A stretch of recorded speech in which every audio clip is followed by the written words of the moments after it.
সরকার বলে কোনো সমস্যাই নেই। এমনভাবে বিবৃতি দেওয়া হয় সংসদের ভিতরে, মনে হয় যেন সমস্যা তো নাই, বরঞ্চ উদ্বৃত্ত তেলের উপর ভাসছে বাংলাদেশ। লজ্জা। এটা অবশ্য ঠিক, তেলের অভাব কার জন্য নাই এটা বলে নাই। কারো কারো লোক ড্রাম ভর্তি করে নিজেদের ঘরে বাঁশ জাড়ে, গোয়াল করে বিভিন্ন জায়গায় তারা তেল রেখে দিয়েছে।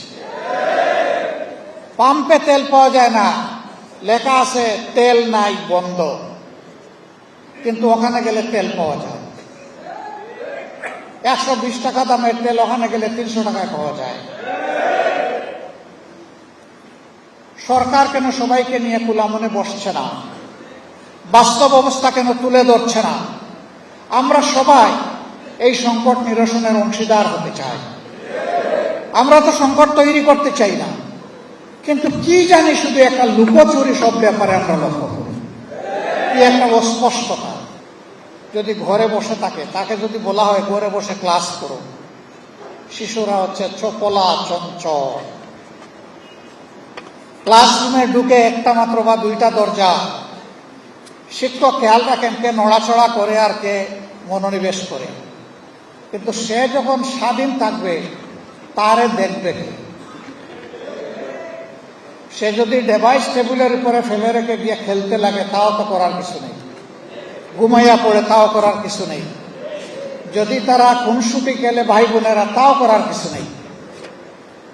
এইভাবে মেধার অপমৃত্যু ঘটবে। অথচ আশ্চর্য, আমরা যখন সংসদে জিজ্ঞাসা করছি যে সমস্যাটা এখন বিশ্বব্যাপী চলছে, এটা বাংলাদেশের সৃষ্ট নয়, আমরা বলছি যে আমরাও সহযোগিতা করতে চাই এই সমস্যা উত্তরণে, সরকার বলে কোনো সমস্যাই নেই। এমনভাবে বিবৃতি দেওয়া হয় সংসদের ভিতরে, মনে হয় যেন সমস্যা তো নাই, বরঞ্চ উদ্বৃত্ত তেলের উপর ভাসছে বাংলাদেশ। লজ্জা। আমরা জিজ্ঞেস করেছি, তাই যদি হয় তাহলে এক একজন গাড়ি চালক, এক একজন বাইক চালক কেন তাহলে পেট্রোল পাম্পের সামনে গিয়ে ঘন্টার পর ঘন্টা তাদেরকে অপেক্ষা করতে হয়? কিলোমিটারের পর কিলোমিটার কেন লাইনে থাকতে হয়? কেন তাদেরকে রোদে শুকাতে হয়? কেন তাদেরকে বৃষ্টিতে ভিজতে হয়? বাইক চালকরা বলছে, আগে 7-8 ঘন্টা দৌড়াদৌড়ি করতে পারতাম, এখন তেলের কারণে 3 ঘন্টাও বাইক চালানোর সময় পাই না। জনজীবনের সকল ক্ষেত্রে এই দুঃসহ যাতনা নেমে এসেছে, আর সরকার জাতিকে বলছে তেলের কোনো অভাব নেই। এটা অবশ্য ঠিক, তেলের অভাব কার জন্য নাই এটা বলে নাই। কারো কারো লোক ড্রাম ভর্তি করে নিজেদের ঘরে বাঁশ জাড়ে, গোয়াল করে বিভিন্ন জায়গায় তারা তেল রেখে দিয়েছে। পাম্পে তেল পাওয়া যায় না, লেখা আছে তেল নাই বন্ধ, কিন্তু ওখানে গেলে তেল পাওয়া যায়। 120 টাকা দামের তেল ওখানে গেলে 300 টাকায় পাওয়া যায়। এইভাবে জ্বালানির উপর পাওয়ার নির্ভরশীল। শুধু গাড়ির চাকা চলে না, শুধু ফ্যান ঘুরে না, শুধু বাতি জ্বলে না, এই জ্বালানিতে সমাজের চাকা চলে, মিল ফ্যাক্টরি ইন্ডাস্ট্রির চাকা চলে, পাবলিক ট্রান্সপোর্ট চলে। এটা লজ্জার ব্যাপার। সরকার কেন সবাইকে নিয়ে কুলামনে বসছে না? বাস্তব অবস্থা কেন তুলে ধরছে না? আমরা সবাই এই সংকট নিরসনের অংশীদার হতে চাই। আমরা তো সংকট তৈরি করতে চাই না, কিন্তু কি জানি শুধু একটা লুকোচুরি সব ব্যাপারে আমরা লক্ষ্য করি। কি একটা অস্পষ্টতা। আমরা সরকারকে আহ্বান জানাবো, এটা থেকে বের হয়ে আসে।